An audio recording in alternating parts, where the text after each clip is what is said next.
What's up YouTube? Scotty Tradition, back with another video. I'm going to go through a couple card mail day that I got in, and then a PSA DNA submission that I sent through Card Cutter Garrett, Slab City, and we'll talk about that.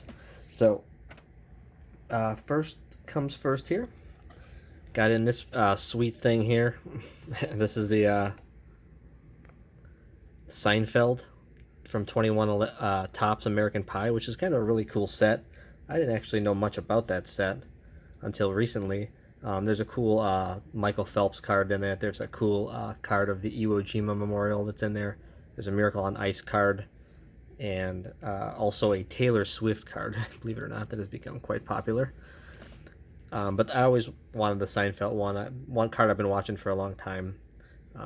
Obviously, I think it's the best show of all time, and it's cool to have a representation of that in my collection. This is the foil version. From what I can tell, as far as the pop report goes, the foils are about 1/3 less as prevalent as the non-foil versions, so these are a little more scarce than the regular versions. And there's also a spotlight version, I believe, numbered out of 76, that those tend to go for big money, like in the hundreds, and even, up to four figures for those cards. So I've not seen a Seinfeld one of those. That'd be kind of an interesting one to possibly pick up at some point. But if you look at the back, just says yada yada yada. Talks about the show about nothing, and the beloved sitcom Never Look Back, reeling off 9 seasons of ratings gold. And the producers had just 2 rules for Jerry and his gang: no hugging and no learning, which is hilarious because anybody that watches Seinfeld knows how shallow that group of 4 friends is, and it's a great social commentary that even though it was made in the late 80s and throughout the 90s, it's still relevant today, and so that's what I like about that show the most. So I got that card in, which is really cool. And then this just came in yesterday. This is a 2022 Bowman Chrome Draft Blue Refractor. I've been getting a few of these in lately. This is Jacob Meyerowski. He is the number 2 prospect in the Brewers farm system right now. They just called him up to AAA. He's a big pitcher. He's a righty, 6'7", and definitely a strikeout type pitcher. He's been working on his command issues, but the guy has strikeout stuff, and I can imagine he's extremely hard to pick up on the mound. The number 1 prospect they have, I believe, is Jefferson Cuero, the catcher, who's actually been suspended for a lot of this year for some substance he was using. And this would be the number 2 prospect overall. The number 1 pitching prospect, Jacob Meyerowski. So real excited to get a representation of him in the collection as I continue to grab those Bowman Chrome Blue autos. Those are fun.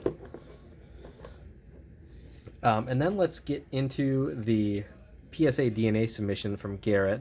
I was a little disappointed, actually, in one of the cards that came back. I sent off 5 cards. This was for the full service submission, and this one here came back no holder, questionable authenticity. This is the 65 Elijah Pittz rookie. Kind of a tough rookie card to find autograph, but there is a few of them in the PSA DNA pop report, so it's not like they're not out there, and he does sign some stuff, so it's not like his auto is completely rare, but it is a little more scarce than some of the other ones that you'll see. And this is a look at the card right here. So this wasn't a cheap card. I bought this card raw off eBay, paid about $90 for it.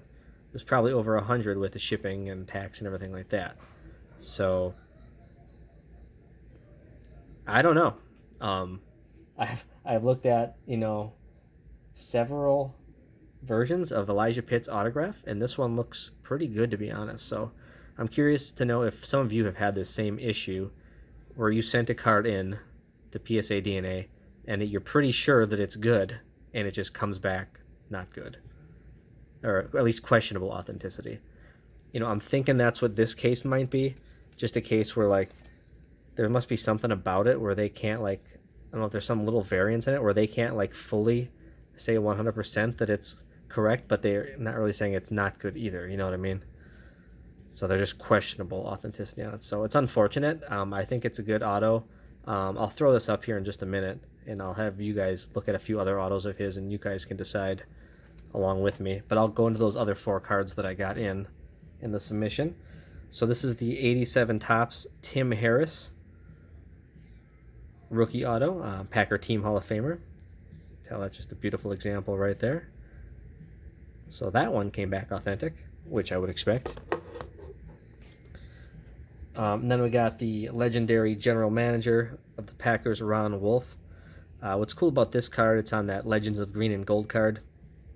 Every card I'm trying to get are cards that are actually in the set registry as their rookie card. And a beautiful example of Ron Wolf right there, the great GM that brought in Brett Favre and Reggie White and built those teams of the 90s.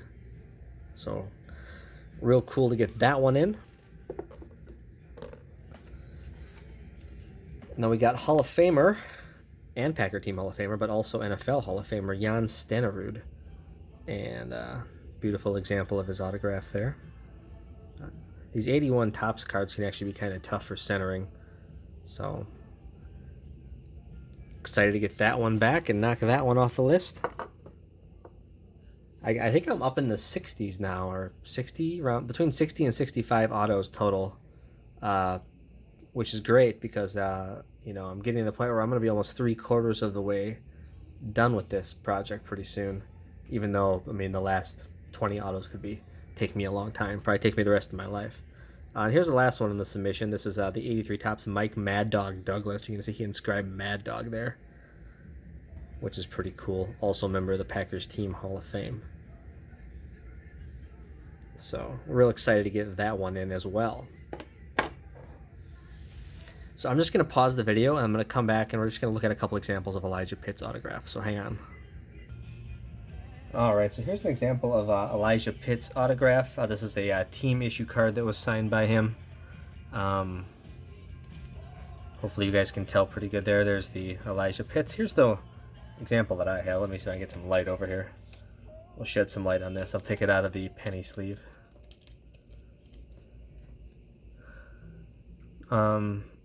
Gosh. So if you guys can pay attention to the P right there in Pitt's. Okay, and then you look at that P right there.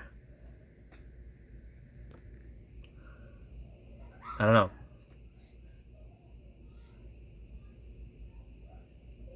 Kind of hard to tell from this card to team card comparison, but I don't know.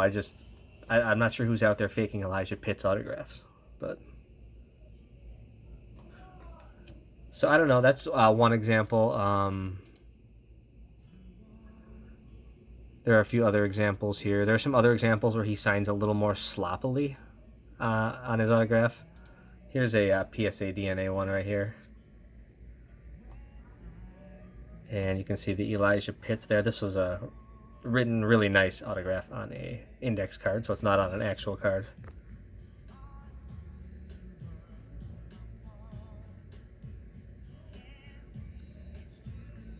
There's the one in the back. There's the one in the front. And he signs all of his autographs kind of a little bit differently too. So, you know, he's got a really big, tall, sloppy version, and he's got like this really neat version here. So I'm not sure what they do when they're trying to figure out like what a guy's autograph is. But yeah, I'm not sure. This came back non-authentic, so, or at least questionable authenticity. So I'm going to go ahead and try to contact the seller of this card I purchased back in February and see if we can work out anything.